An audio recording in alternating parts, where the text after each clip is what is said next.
नहीं पड़ेगा।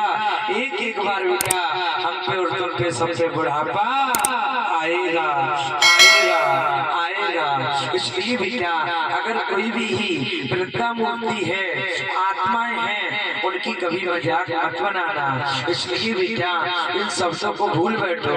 आज दो बच्चे हैं, जवानी की अवस्था, हंस रहे, गुनगुना रहे, खड़े खड़े बेटा गूंज रहे, लेकिन नहीं, ऐसी बात अच्छी नहीं है बेटा। आप दूसरे की बुराई करोगे, खुद की आपके घर में कोई दूसरा तैयार हो जाएगा। आप दूसरे का अपमान करोगे, खुद की कोई दूसरा आपके घर में अपमान करने वाला तैयार हो जाएगा। इसलिए बेटा जब जब इस तरह आप पर पाप बढ़ने लगा, आत्मा कहती थी हमारे पास 4 भाई हैं, 5 भाई हैं, हमारे पिता 5 भाई हैं, सब यहाँ पर घमंड में माया रूपी जाल में आत्मा फंसी हुई है। आत्मा को अपने और गिराने की पहचान नहीं है बेटा। गुरु गोरखनाथ देखते देखते देखते देखते परेशान थे, नाथों के नाथ गुरु गोरखनाथ, उन्होंने क्या काम किया, एक भिखारी का रूप धारण कर लिया।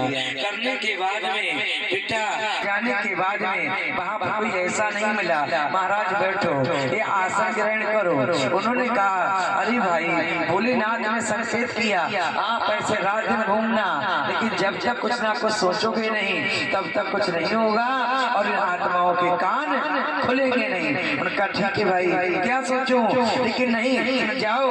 एक बहुत घमंडी आत्मा था, एक बहुत घमंडी आत्मा है और उनका अकेला पुत्र है। बच्चों ध्यान से सुनो, हंसना मुस्कुराना पूरा जीवन पड़ा है बेटा, मात्र आध घंटे के लिए 10 मिनट के लिए साथ।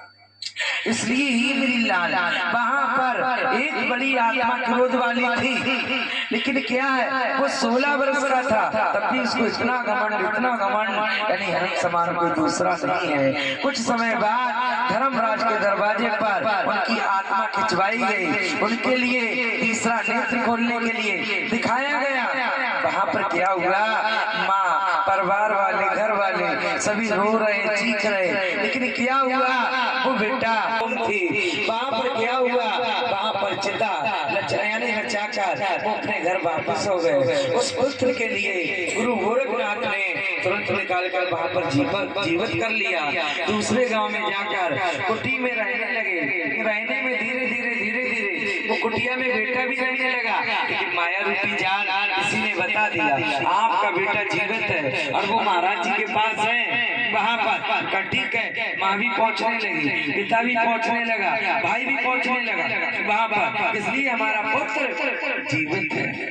जब वहाँ पर पहुँचे धीरे धीरे लालच देने पहुँचकर गुरु जी माता जी निभाने आई, हम चले जाए। हाँ भाई जाओ, आज गए, कल गए, परसों गए।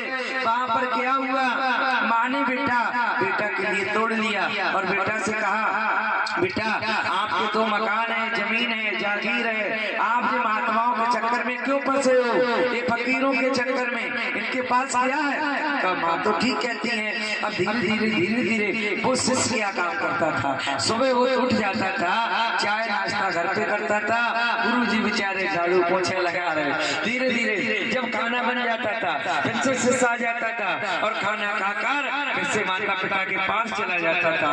वहाँ पर क्या हुआ, धीरे धीरे एक दिन गुरु जी के लिए गुस्सा आ गई। गुरु जी ने कहा बेटा नाश्ता बन जाता है, आप आके नाश्ता करके फिर घर चले जाते हो, झाड़ू पोछा हम करते हैं। उनका सुनिए गुरु जी, वो बेटा कहने लगा सुनिए गुरु जी, हमारी माँ है, पिता है, भाई है, आपका कौन है ये बताइए, आपका संसार में कोई नहीं है, इसलिए हमारे लिए डांटो मत और बिल्कुल साधारण रहो। उनका बेटा कि संसार में कोई किसी का नहीं किसी की माँ है, नहीं किसी का पिता है, नहीं किसी का भाई है। उनका नहीं गुरु जी, मेरे पास जमीन है, जागीर है, माता है, पिता है, भाई है। माँ ने बहका दिया।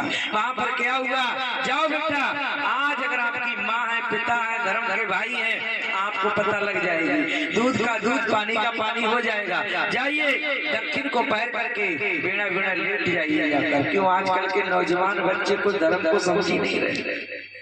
वहाँ पर क्या हुआ, यानी बेटा महाराज जी की बात, बाबा जी की बात नहीं मानी, दक्षिण को पैर करके बेड़ा बेड़ा लेट गए। अब वहाँ पर सांसें में सांसें खिंच गई और मिट्टी पड़ी रह गई। आत्मा को वहाँ पर जमा कर दिया धर्मराज के दरवाजे पर। अब वहाँ से यानी दिखाया जा रहा है देख ले बंदे इस संसार में कौन किसका। माँ रो रही, पत्नी रो रही, धर्म के भाई रो रहे।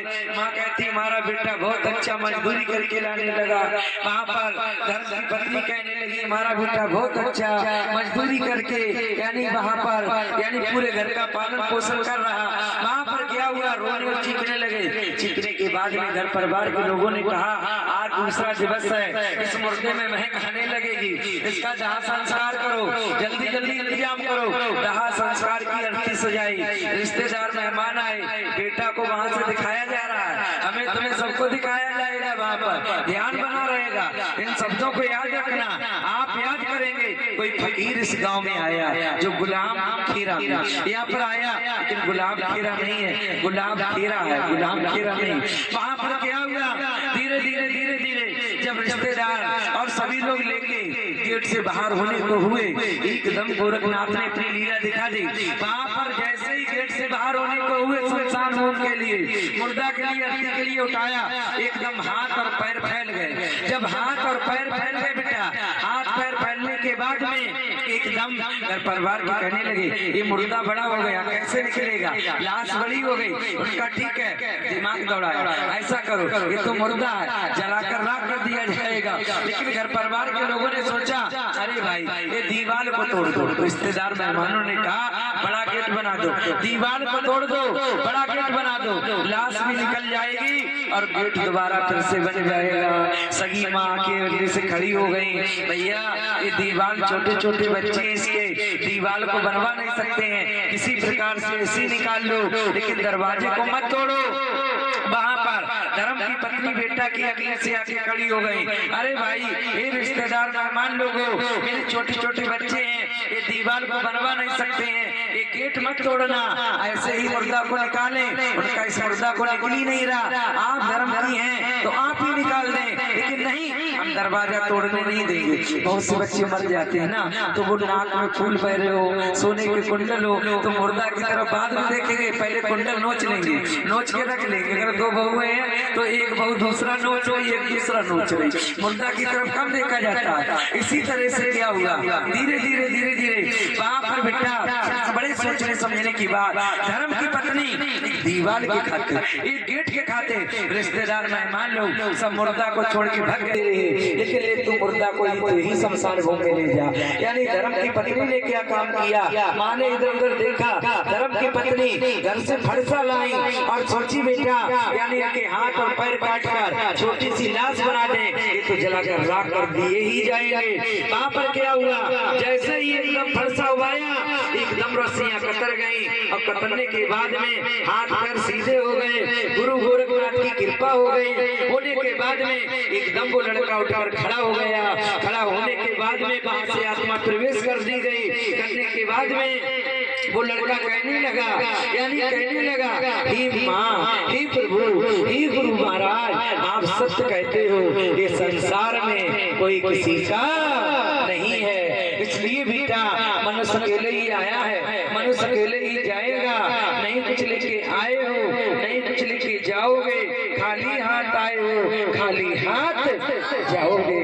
इसलिए बेटा लाल इन शब्दों को याद रखना। समय इतना गलत आ चुका है, बहुत गलत आने वाला है। अभी जो हरे बड़े पेड़ दिखाई देते हैं आपके लिए, अभी घर घर में शांति दिखाई देती है, एक समय ऐसा आने वाला है 10-10 किलोमीटर है, गाड़ियां जहाँ की तहाँ पे जमा हो जाएंगी, जाम हो जाएंगे, कहीं पर बेटा पेट्रोल डीजल नहीं मिलेगा, कोई चीज नहीं मिलेगा, पेड़ों की छाले कम पड़ जाएंगी, आत्मा को खा खा के बेटा ऐसा समय आएगा, भाई भोजन करता होगा और दूसरा भाई छीन लेगा और आपको पता नहीं लगेगी। इसलिए बेटा मैं आपसे ही कहती हूँ, जिसका जाप करो उसका तुलसी आकीर्त करो, फिर सबको मानो, सभी बराबर हैं, एक बराबर हैं। इसलिए बेटा आज मुझे बताओ, आज यहाँ पर मेरे इतने बच्चे बैठे हैं, आज नई आत्माएं आई हैं, लेकिन आज हमें सुखी कौन बैठा है?